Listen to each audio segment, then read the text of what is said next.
Hello दोस्तों, स्वागत है मेरे इस चैनल पे। मैं रजनीश और आज हम स्टार्ट करने वाले हैं नया topic AI.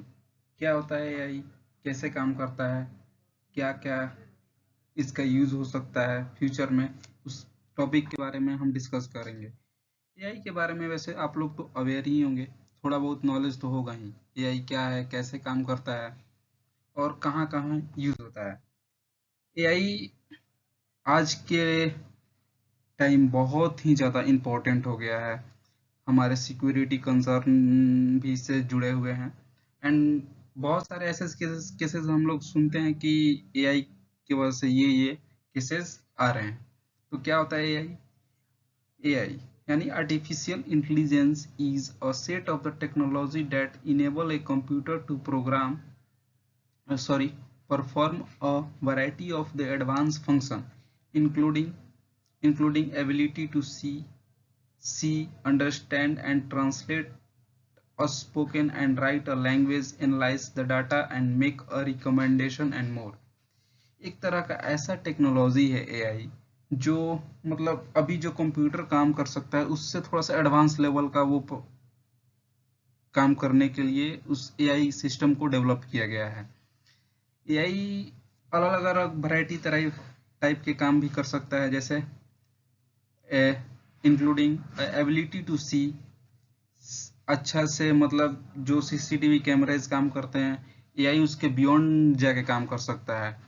Understand and translate and spoken the right and analyse the data, analysis भी डाटा को अच्छी तरह से कर सकता है, इसके और डेफिनेशन को अच्छी तरह से समझते हैं। Artificial intelligence is a field of science concerned with in building computers and machines that can reason, learn, and act in such a way would be normally require a human intelligence or involve the data whose the scale exceed and the human analysis. इस definition में कहने का मतलब यह है कि AI एक तरह का साइंस है जो ह्यूमन बींग्स जिस तरह से काम करता है, ठीक है, उससे थोड़ा सा लेवल से कम लेके वो जिस तरह से डाटा को एनालिसिस करना या कोई भी डिसीजन बनाना उस बेस पे ये काम करता है। अब बात करते हैं एआई के कुछ प्रकार भी होंगे, कौन कौन से टाइप्स होते हैं उसके बारे में डिस्कस करते हैं। एआई के मेनली ऐसे बात करें तो चार तरह के टाइप्स होते हैं। फर्स्ट टाइप से स्टार्ट करते हैं। फर्स्ट है रिएक्टिव मशीन। अब रिएक्टिव मशीन क्या होता है इसके बारे में जानते हैं।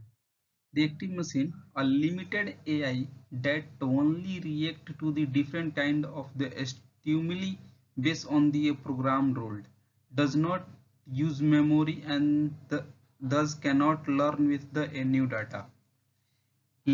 जैसे रिएक्टिव मशीन है, ये मशीन क्या करता है कि जिस मतलब एक फिक्स्ड टाइप ऑफ सिस्टम है इसका, ये कोई भी नया डाटा या फिर नया ऑब्जर्वेशन करके खुद से डिसीजन नहीं बनाता। इसके अंदर जो प्रोग्राम्ड डाला गया है उसके बेस पे ही ये कोई भी डिसीजन या जो कमांड इसे दिया जाता है वो परफॉर्म करता है। अब एग्जांपल देखते हैं, जैसे IBM डीप ब्लू कोई ऐप है, ठीक है, beat the chess championship Garry in the 1997 was an example of the a reactive machine। उस मतलब कोई चेस चैंपियन था गैरी, ठीक है, उन्होंने मतलब इस मशीन से हार गया था चेस में। तो ये क्या एग्जांपल सेट करना चाहता है, इस ऐप के अंदर कोई प्रोग्रामिंग डाला गया होगा पूरा उनके स्टेप को या उनके जो मूव्स को एनालिसिस करके उस स्टेप में उस एआई में डाला गया था। वो एआई पूरा एनालिसिस किया उस स्टेप को कैसे कैसे करते हैं वो, फिर उसके बाद वो उनको चेकमेट दे दिया गया। सेकंड टाइप की तरफ बढ़ते हैं। सेकंड टाइप है लिमिटेड मेमोरी। लिमिटेड मेमोरी क्या होता है कि most modern AI is considered to be a limited memory. ये अभी तक का जो सबसे अधिक मॉडर्न कोई भी एआई टेक्नोलॉजी है वो है modern AI, a limited memory. It can use a memory to improve over a time by being trained with the new data. ये क्या करता है कि अपने को टाइम टाइम पे इम्प्रूव करता है, जो जो उसमें डाटा अपलोड किया गया है उससे लर्निंग लेके, या फिर जो डाटा उसमें डाला गया है उससे, और जो पुराने वाले डाटा है उससे कंपेयर करके फिर वो आगे की तरफ बढ़ता है। Typically through the through an artificial neural network or the a training model। खुद को बार बार ट्रेन करके, बार बार मतलब नए डाटा से कंपेयर करके वो आगे बढ़ता है। Deep learning, a set of a machine learning, is considered to be a limited memory artificial intelligence. Deep learning कोई ऐप होगा, उस वो एग्जाम्पल है लिमिटेड मेमोरी का।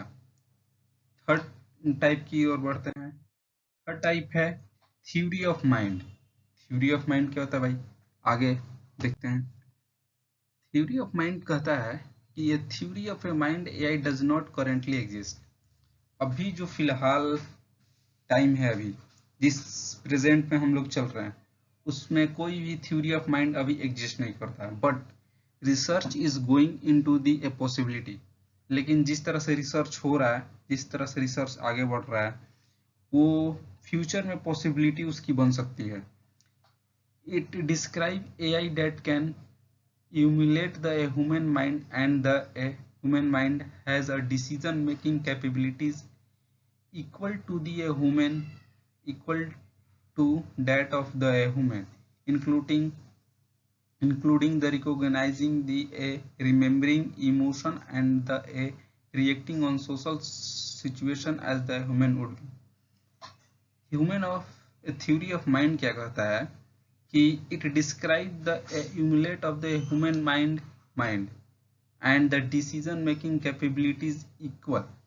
इस तरह का टेक्नोलॉजी फ्यूचर में मतलब बन सकता है, जिस तरह से ह्यूमन बींग्स का माइंड वर्क करता है उस तरह से वो कंप्यूटर भी वर्क करेगा। अभी तक हमने देखा कि कोई भी डाटा कोई भी सिस्टम के अंदर हम लोग अपलोड करते हैं, उसके बेस पे कोई भी सिस्टम काम करता है। बट आने वाले फ्यूचर में ऐसा पॉसिबिलिटीज है कि कंप्यूटर भी जिस तरह से हम ह्यूमन बींग्स इमोशनल डिसीजन लेता है, अगर किसी को भी डिसीजन लेना है तो उसके बियॉन्ड अलग अलग वैरायटी उस केसेस उसके पास आते हैं, उस केसेस को अच्छा से स्टडी करके कोई भी ह्यूमन बींग्स डिसीजन लेता है। तो फ्यूचर में ऐसा पॉसिबिलिटीज है कि एक कंप्यूटर भी मतलब प्रोग्रामिंग के बेस पे डिसीजन नहीं ले सकता है, वो अलग अलग केसेस को स्टडीज करके उस डिसीजन को लेगा। लेकिन अभी तक ऐसा कोई भी मशीन एग्जिस्ट नहीं करता है। ये फ्यूचर की पॉसिबिलिटीज हो सकती हैं। थर्ड है एंड लास्ट वन है सेल्फ अवेयर। सेल्फ अवेयर क्या होता है, a step above the theory of mind, यानी above थ्योरी ऑफ माइंड से भी एक लेवल का ऊपर का ये सेल्फ अवेयर टेक्नोलॉजी होगा। Self aware AI describe the mythical machine that is aware of its own existence and has the intellectual emotional capabilities of the human. Like a theory of the mind AI, the self-aware AI does not currently exist। self-aware theory ये कहता है कि machine जैसे human beings ने अपने आप के बारे में जाना है, स्टडी किया है कि हम लोग कैसे कैसे इवॉल्व हुए, हम लोग कहाँ से अभी एग्जिस्ट करते हैं, यानी अपने बारे में जो भी रिसर्च करना था ह्यूमन बींग्स ने किया है अभी तक रिसर्च। तो फ्यूचर में सेल्फ अवेयर थ्योरी ये कहती है कि फ्यूचर में अगर कंप्यूटर है, आर्टिफिशियल इंटेलिजेंस है, ठीक है, तो वो खुद को जानने की कोशिश करेगा, यानी खुद को जानेगा, मेरा एग्जिस्टेंस क्या है, मेरे को कौन बनाया है, मैं किससे चलता हूँ, उसके बारे में वो अपने आप को जानेगा और डिसीजन लेगा जो भी लेना है। अब आगे बढ़ते हैं। आगे आता है what is AGI। ACI AI से एडवांस लेवल का है, ठीक है। ये उससे 2-3 कदम बहुत ही ऊपर है। अभी चैट जीपीटी के बारे में आपने सुना होगा, ठीक है। चैट जीपीटी के जो सीईओ हैं, उन्होंने एक इंटरव्यू में बताया कि एआई के बाद एजीआई का फ्यूचर है। अभी तो एआई का फ्यूचर है, ठीक है। अभी तक टोटल आप बता सकते हो कि 10 में से कितने बंदे एआई का यूज करते हैं? कमेंट में बताना अगर पता होगा तो, नहीं तो मैं बता देता हूँ। टोटल अभी 9 में से सॉरी 10 में से 9 बंदे एआई का यूज करते हैं। तो उन्होंने बताया कि आने वाले फ्यूचर में एजीआई का वर्चस्व होगा। तो एजीआई के बारे में डिस्कस करते हैं, क्या होता है। एजीआई का फुल फॉर्म होता है artificial general intelligence, refer the hypothetical intelligence of machines that possess the ability and understand or learn any intellectual task that human can being done can। AGI artificial intelligence वो technology है या machine है date can possess ability, जो human beings के पास ability है कोई भी task को कंप्लीट करने की, या कोई भी चीज से लर्निंग लेके उसको दूसरे जगह पे कहीं यूज करने की, वैसा टेक जो कैपेबिलिटीज है एजीआई में भी फ्यूचर में आ सकता है। ऐसा एजीआई के डिफिनीशन के थ्रू बताया गया। It is a type of artificial intelligence, यह एक आर्टिफिशियल इंटेलिजेंस का टाइप ही है that aim to mimic the cognitive ability of the human beings। जो ह्यूमन बींग्स के अंदर जितने भी एबिलिटीज हैं, ये वो पॉजिटिव एबिलिटीज हो, कोई भी कार्य करने की क्षमता हो, वो सारे एबिलिटीज एआई के अंदर एजीआई के अंदर डेवलप हो जाएंगे। अब कुछ कुछ एबिलिटीज के बारे में डिस्कस करते हैं। Generalization ability, AI can be a transfer knowledge and skill learned in one domain to another and enabling it to adapt a new and unseen situation effectively। जो जनरलाइजेशन एबिलिटीज ये कहता है कि जो AGI है, जो फ्यूचर में आने वाला आर्टिफिशियल जनरल इंटेलिजेंस है, वो एक नॉलेज को और एक स्किल को एक जगह से कहीं दूसरे एक फील्ड से कहीं दूसरे फील्ड में भी यूज कर सकता है। जैसे ह्यूमन बींग्स करते हैं, किसी एक जगह का नॉलेज किसी और फील्ड में, या किसी एक जगह का एक्सपीरियंस किसी और फील्ड में भी यूज किया जा सकता है, ह्यूमन बींग जैसे करते हैं अभी। उस तरह इसको भी बताया गया है कि जो जनरलाइजेशन प्रोसेस है, इसके थ्रू जो एजीआई है फ्यूचर में एक जगह का नॉलेज कहीं दूसरे जगह नॉलेज कोई भी डिसीजन बनाने में या डिसीजन लेने में यूज हो सकता है। और ये कहता है कि enabling it to adapt the new and unseen situation effectively, और खुद को जो अनसीन सिचुएशन है या फिर नया सिचुएशन आने वाला है उसके लिए तैयार भी कर सकता है इफेक्टिवली, बहुत ही अच्छे तरीके से। सेकेंड इसका कैरेक्टरिस्टिक है कॉमन सेंस एंड नॉलेज। इसका अपन लोग यूज बहुत ही ज्यादा एग्जाम में करते हैं। अगर कोई भी ऑब्जेक्टिव टाइप क्वेश्चन हो, अगर नहीं आ रहा हो तो अपने कॉमन सेंस से हम उसका आंसर देने की कोशिश करते हैं। लेकिन कंप्यूटर में अभी फिलहाल ऐसा नहीं होता है। उसके अंदर डाटा डाला जाता है, उसके बेस पे कोई भी रिजल्ट देता है। लेकिन फ्यूचर में ऐसे टेक्नोलॉजी एजीआई के अंदर ऐसा प्रोग्रामिंग किया जा सकता है कि एजीआई जो है वो उसको कोई भी केस को या फिर कोई भी डाटा को एनालिसिस करके वो अपने कॉमन सेंस के थ्रू ही किसी भी चीज का आंसर देने की कोशिश करेगा। अगर उसे उसका आंसर नहीं पता होगा तो उसी के बारे में बताया गया है। AGI has the vast repository of the knowledge about the world, including a fact, relationship, social norms, allowing it to a reason and make a decision based on the common sense and understanding। उसके पास जितने भी knowledge होंगे world में, world side पे, उस knowledge के base पे वो अपने कॉमन सेंस या अंडरस्टैंडिंग के बेस पे वो डिसीजन दे सकता है। अब बात करते हैं एआई के टाइप्स। हमने एआई के टाइप्स देखा, लेकिन ये दूसरे टाइप्स है। जो पीछे हमने देखा वो दूसरे टाइप्स थे। एआई, ये फ्यूचर से रिलेटेड एआई के टाइप्स बनाए गए हैं जो एडवांस लेवल के टाइप्स होते हैं। ठीक है, उसको डिस्कस करते हैं। पहला है artificial narrow intelligence. Artificial narrow intelligence क्या होता है, इसके बारे में डिस्कस करते हैं। Artificial narrow intelligence is a most a common type of the AI today. इसका यूज आज भी कहीं होता है, अभी प्रेजेंट में ही। It a focus on the specific task such as the image recognition and natural language processing. For example, the facial recognition software used in the security system is and the AI application. बहुत सारे ऐसे application हैं जिसपे ये सब use होता है। Facial recognition, हमने बहुत सारे केसेस देखे हैं कि कोई भी एक्ट्रेस या कोई भी सेलिब्रिटीज का फेसेस चेंज करके उसको सोशल मीडिया पे फेमस करना, या ऐसे वैसे कुछ केसेस आते ही रहते हैं। तो वो किस थ्रू होता है, एएनआई के थ्रू होता है। फेस एआई के थ्रू उसका चेंज कर दिया जाता है। सेकंड कौन सा है, एजीआई, आर्टिफिशियल जनरल इंटेलिजेंस। इसके बारे में हमने अभी डिस्कस किया है क्या होता है। ठीक है, AGI possess a human like intelligence.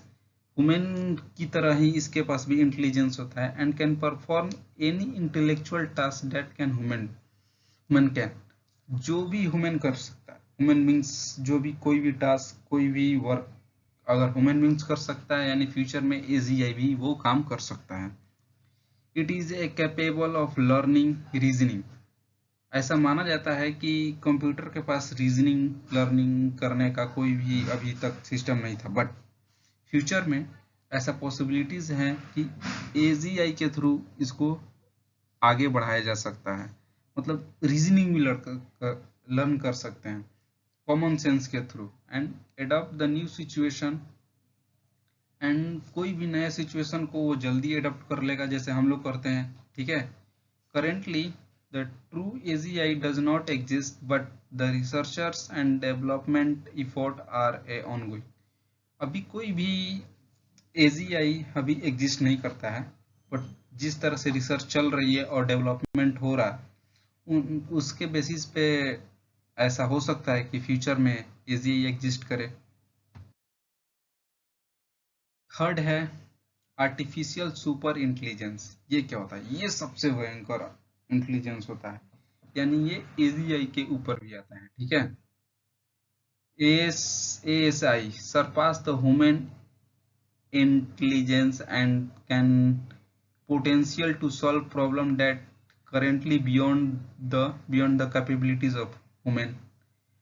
ASI के पास ऐसा पोटेंशियल फ्यूचर में होगा जो ह्यूमन बींग्स प्रॉब्लम को सॉल्व नहीं कर पाते हैं, उसको भी, मतलब उनसे भी परे जो प्रॉब्लम्स है ह्यूमन बींग से भी है, जो उनके बियॉन्ड है, उस प्रॉब्लम्स को एएसआई सॉल्व कर सकता है। फ्यूचर में ऐसा एस्टिमेट किया गया है, अनुमान ही लगाया गया है। ठीक है, for instance an ASI system could potentially design a highly efficient energy system or the development in the new medical treatment. However, ASI is still a largely theoretical and the remain a topic on the debate and the speculation. अभी जो ASI का concept है वो अभी केवल theoretical है और उसके बारे में उम्मीद अभी किया जा रहा है, अभी उसमें कोई डेवलपमेंट नहीं हुआ है।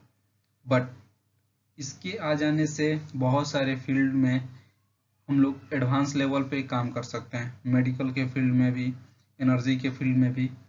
तो इस टेक्नोलॉजी को आने में भी बहुत टाइम लगेगा। तो बस आज के लिए इतना ही।